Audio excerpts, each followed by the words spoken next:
राउर दर्शन कइके रास्ता के सब भूख परेशानी दुख तकलीफ खत्म हो गइल बाबा। मन के मुराद पूरा हो गइल, राउर चरण छुए के मिल गइल। बाबा रउआ त अंतर्यामी है, सबके मन के बात जानतनी।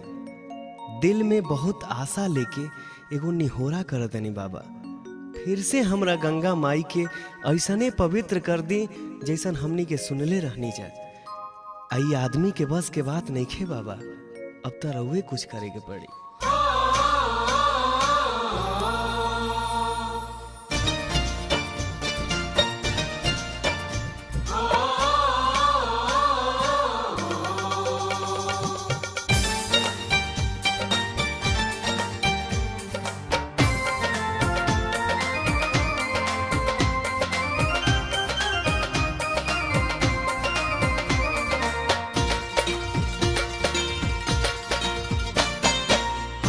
जोरी करी लेनी हो रवा सोझाई के, हाथ जोरी करी लेनी हो रवा सोझाई के।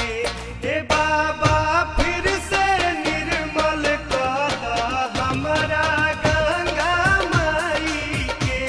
ए बाबा फिर से निर्मल कर हमरा गंगा माई के।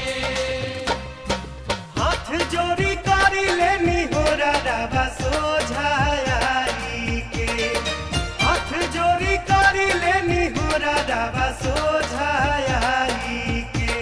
हे बाबा फिर से निर्मल कर हमरा गंगा माई के। ए बाबा फिर से निर्मल कर हमरा गंगा माई के।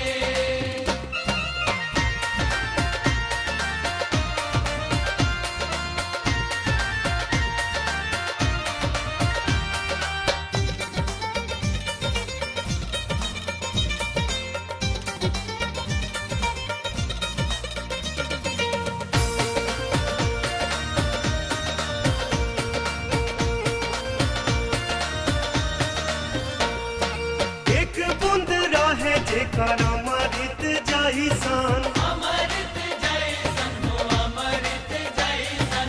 अब देखी बाबा दुर्दशा भइल